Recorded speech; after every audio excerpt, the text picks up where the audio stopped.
माननीय सर्वोच्च न्यायालय ने एक महत्वपूर्ण फैसले में सड़क दुर्घटनाओं में मारे गए व्यक्ति के आश्रितों को मुआवजे का आदेश देते समय मृतक की भावी संभावनाओं पर विचार किया जाएगा।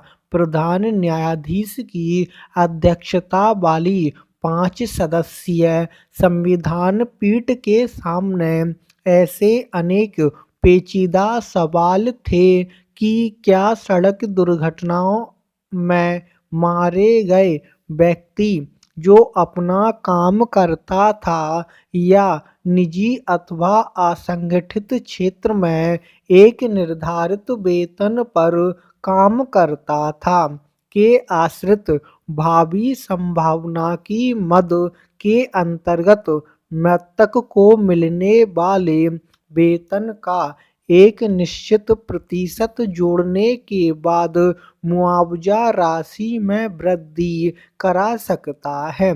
संविधान पीठ ने मानकीकरण के सिद्धांत को स्वीकार करते हुए कहा कि यदि मृतक के पास स्थायी नौकरी थी और वह 40 वर्ष से कम आयु का था, तो आमदनी का निर्धारण करते समय उसकी भावी संभावना के रूप में उसके वास्तविक वेतन का 50% आमदनी में जोड़ा जाना चाहिए। इसी तरह यदि मृतक की आयु 40 से 50 साल के बीच हो तो इसमें 30% जोड़ा जाना चाहिए।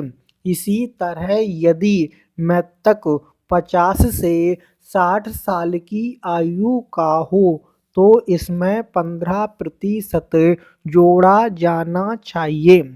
सुप्रीम कोर्ट ने हरियाणा, उत्तर प्रदेश और केंद्र सरकार को गरीबों के लिए शेल्टर के मामले में जमकर फटकार लगाई है। कोर्ट ने हरियाणा सरकार से कहा है कि पिछले 3 सालों में आपने शेल्टर को लेकर कुछ नहीं किया है। कोर्ट ने कहा कि 2014 में अक्टूबर में जो हलफनामा आपने दायर किया था उसके मुताबिक हरियाणा में 6107 शेल्टर थे। आपने अभी जो हलफनामा दायर किया है उसमें अभी भी 6107 शेल्टर हैं। इसका मतलब ये है कि आपने पिछले 3 सालों में कुछ नहीं किया है।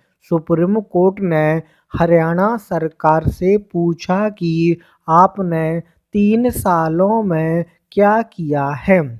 सुप्रीम कोर्ट ने इसके साथ ही यूपी सरकार से भी नाराजगी जताई है। पूर्व केंद्रीय मंत्री, कांग्रेस के वरिष्ठ नेता और देश के जाने माने वकील पी चिदम्बरम ने सुप्रीम कोर्ट में दिल्ली की केजरीवाल सरकार की पैरवी की। चिदम्बरम ने दिल्ली सरकार की ओर से पक्ष रखते हुए कहा कि कोर्ट को संवैधानिक प्रावधानों और दिल्ली के कानून को इस तरह से परिभाषित करना चाहिए जिसमें लोकतांत्रिक व्यवस्था को मजबूती मिले, न कि वो कमजोर हो।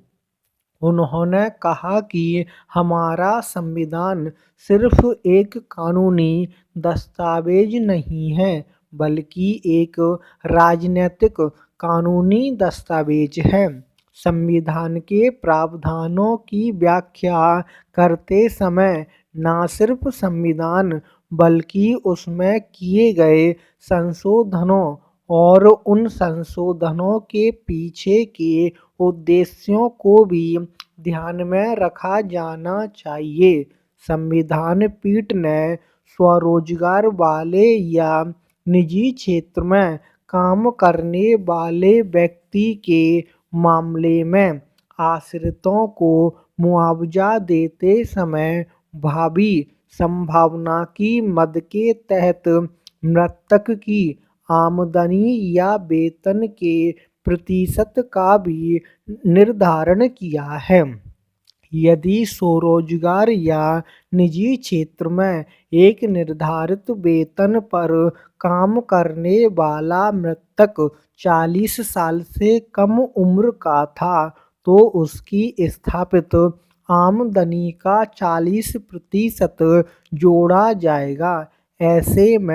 ऐसे ही मृतक के 40 से 50 वर्ष की आयु के बीच का होने की स्थिति में 25% और 60 से 70 वर्ष की आयु के मृतक के मामले में 10% अतिरिक्त जोड़ने का तरीका होना चाहिए।